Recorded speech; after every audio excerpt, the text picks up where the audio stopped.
उखड़ी हुई कब्रें और झुकी हुई कब्रें, वो सीधा कब्रें, धंसी हुई कब्रें, हाय हाय। एक कब्र कहेगी मैं भी कबो किसी का सर पर गुरूर था। मैं मैनी शरीफ के कब्रिस्तान से गुजर रहा, एक जगह फातिहा पढ़ने जा रहा, मैं कब्रिस्तान के दरमियान से गुजरा ताकि कुरान पढ़ता हुआ दाएं बाएं सबको ईसाले सवाब करता जाऊं। अल्लाह की कसम मैं नहीं जानता कौन है क्या है, एक कब्र ने मेरे पांव रोक लिए, उसकी बेबसी ने, उसकी हसरत ने, उसकी बोसीदगी ने, उसकी उदासियों ने, उसके गमों ने मेरे पांव रोक लिए। मैं तो अपने ध्यान में जा रहा हूं, मेरा अपना अजीज है, मैं उस पर फातिहा पढ़ने जा रहा हूं, मुझे नहीं पता कौन मरा हुआ है, पर उसकी कब्र की वीरानी ने, बोसीदगी ने, ओए होए होए, मेरे पास अल्फाज नहीं, मैं कैसे वो नक्शा बयान करूं कि चलते हुए कदम मेरे रुक गए और मैं ऐसे खड़ा होकर कब्र को देखने लगा और मैं बेसाख, मुझे यूं लगा जैसे कब्र का एक एक जर्रा कह रहा हो इधर भी कुछ पढ़ते जाओ, यहाँ कोई कभी नहीं आया। माओ को दफन करने के बाद औलादें भूल जाया करती हैं, माओ की गोद में बरसों खेलने के बाद फिर याद में नहीं रहता कोई मां थी। बाप के कंधे पर बरसों सवारी करने के बाद याद नहीं रहता कोई हमारे लिए घर बना गया था, जमीनें छोड़ गया था, जायदादें छोड़ गया था। वो एक मुहर्रम में चले जाते हैं, अगर ये रस्म न होती तो शायद कोई कब्रों पे भी न जाता। अपनी मसरूफियतें, जब आदमी खुद बाप बनता है बाप भूल जाते हैं, जब खुद बच्ची माँ बनती है माएं भूल जाती हैं, जब अपनी दोस्तियां बनती हैं भाई भूल जाते हैं। कौन मरे हुए को याद रखता है? ये फना की झोंक है, मिट जाने का मकाम है, कोई किसी को याद नहीं करता। हजरत अली ने फरमाया था हजरत फातिमा को दफन करने के बाद लकुल्ल इज्तिमाअन मिन खलीलैन फुरक़तुन वकुल्ल लज़ी क़ब्ल अल-ममात क़लीलु। आज फातिमा को दफन करने के बाद मुझ पर यह बात खुल गई है, कोई किसी का साथ नहीं दे सकता, कोई सदा सलामत नहीं रह सकते। ऐसी हसीन जोड़ी भी आज बिखर गई, ऐसा हसीन जोड़ा कोई दुनिया में कहां से लाएगा, ऐसा जमाल कोई कहां से लाएगा, ऐसी जोड़ी कोई कहां से लाएगा। अली और फातिमा की जोड़ी कोई दिखाए तो सही, कोई नबियों के बाद कोई ऐसी जोड़ी बनी हो, लेकिन आज ये जोड़ी टूट गई। 24 साल की उम्र में फातिमा जुदाई दे गई, 24 बरस की उम्र में जुदाई दे के जा रही। हाँ, लेकिन भाई उनका तो मरना भी जिंदगी था। पानी के लिए अपनी खादमा से फरमाया मेरे गुस्ल का पानी रखो, खादमा ने पानी रखा, खुद गुस्ल फरमाया, फिर उसके बाद चारपाई को दरमियान में रखवाया और कपड़े पहने और फरमाया, अली उस वक्त कहीं बाहर निकले थे, फरमाया अब मैं मर रही हूँ, मेरा गुस्ल हो चुका है, मुझे दोबारा गुस्ल न देना, यही मेरा गुस्ल है और अली को बता देना। और वो गई। हाँ, आपने कहा था हज़रत फातिमा से मैं जा रहा हूँ, वो रोने लगी। फिर आपने फिर कान में कहा नहीं तो गम न कर, सबसे पहले तू ही मुझसे आके मिलेगी। फिर वो हंसने लगी। हज़रत आयशा रज़ियल्लाहु अन्हा देख रही थी, पहले रोई फिर हंसी। तो कहा ये क्या बात हुई? कहा मुझे मेरे बाप ने कहा मैं जा रहा हूँ तो मुझे रोना आया।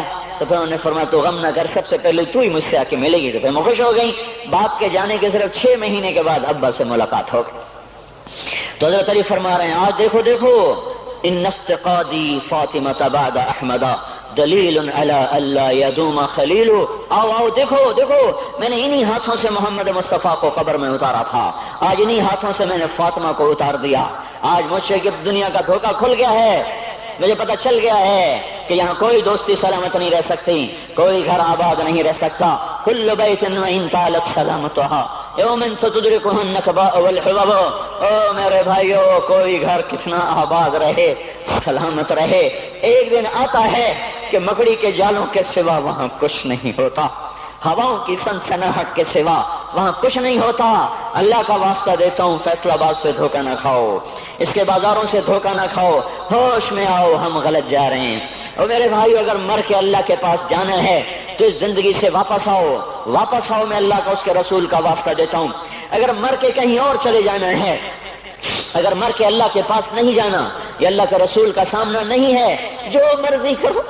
फिर हम भी छोड़े, अब हमें भी कुछ समझाओ। हम क्यों बोल के गले की एक एक रग में दर्द उतार बैठे? घर छोड़ सारा वजूद हड्डियों में दर्द उतर गया है। तो कुछ हमें भी रास्ता बताओ कि ये रास्ता है, इस पे मौज मेला भी होगा, अल्लाह भी नहीं मिलेगा। आओ हम सब फिर हम भी मिलकर तुम्हारा साथ दें। हम क्यों ऐसे खारी उठाए हुए दर की ठोकरें खाते फिर रहे हैं मेरे भाइयों? और अगर ऐसा कोई रास्ता नहीं है, और मैं बता रहा हूं कोई नहीं है, میرے پاس کوئی مضمون نہیں بیان کرنے کو. میں یہ نوجوانوں کو دیکھتا ہوں میرے بند ٹوٹ جاتے ہیں، میں دیوانہ ہو جاتا ہوں کہ میں ان کے کیسے دلوں میں اتر کر ان کے دلوں کی لگاموں کو اللہ کی طرف پھیر دوں اور اس کے رسول کی طرف پھیر دوں. یہ جب گانے بجانے میں ڈوبتے ہیں، جب یہ رقص گاہوں کو چلتے ہیں، جب یہ تاجر غلط تولتے ہیں، اور جب یہ بینک سے قرضے لے کر لمبے لمبے نظام بناتے ہیں، پرائز بانڈ خرید کر دعائیں مانگتے ہیں اللہ میرا بانڈ نکل آئے. او میرا بھائی تجھے کیا ہو گیا؟ تو جوئے پر دعائیں کر رہا ہے کہ یا اللہ میرا بانڈ نکال دے. میں کیسے ہوش میں لاؤں؟ میں تو خود مدہوش ہو چکا ہوں. میں تو صدمے جیسے آدمی کو پاگل کر دیتے ہیں، دیوانہ کر دیتے ہیں. وہ دیوانگی کی کیفیت ہے کہ کوئی سنتا ہی نہیں، کوئی مانتا ہی نہیں. 4 دن کے تھوڑی دیر کے لیے ہائے ہائے کرتے ہیں، پھر وہی ڈگر، وہی راہیں، وہی غفلت، وہی صبحیں، وہی شامیں. کہاں سے کوئی آئے گا؟ کون سی آواز آئے گی؟ کوئی قیامت کے کڑکا کو سننا چاہتے ہو؟ کیا آسمان کے دھماکے سن کے توبہ کرنا چاہتے ہو؟ کیا آسمان کی بجلیوں کو کوندتا دیکھ کر پھر توبہ کرو گے؟ یا زمین کے کلیجے کو پھٹتا دیکھ کر پھر توبہ کرو گے؟ یا سمندر کی بفری موجوں کو چڑھتا دیکھ کر پھر توبہ کرو گے؟ یا ہواؤں کے جھکڑ بگولوں کو دیکھ کر پھر توبہ کرو گے؟ نہیں نہیں، پھر توبہ کا وقت نکل جاتا ہے. ابھی وقت ہے، ابھی ہم لوٹ آئیں، آ جائیں. قبروں کی وہ سیدگی یاد کرو، قبروں کے اندھیرے یاد کرو. اور میں آپ کو سنا رہا تھا، اس قبر نے مجھے روک لیا، اس کی ایک ایک مٹی کے ذرے نے مجھے کہا کچھ ادھر پڑھ دو، یہاں کوئی نہیں آیا. ہاں کوئی نہیں آیا کرتا، کوئی نہیں آیا کرتا. یہاں علی فاطمہ جدا ہو گئے، باقی کون ہمیشہ رہ سکتا ہے؟ اور جب جدائیاں ہوتی ہیں پھر کیا ہوتا ہے؟ کہ لم تکن بینی و بینک خلۃ ولا حسن ود مرۃ فی التباذل. پھر ایسا ہوتا ہے جب جدائیاں ہو جاتی ہیں پھر یوں ہوتا ہے کہ جیسے کبھی کوئی آیا ہی نہ تھا، کوئی مل بیٹھا ہی نہ تھا، کوئی ماں نہ تھی، کوئی باپ نہ تھا، کوئی بھائی نہ تھا، کوئی سنگی نہ تھا، کوئی ساتھی نہ تھا.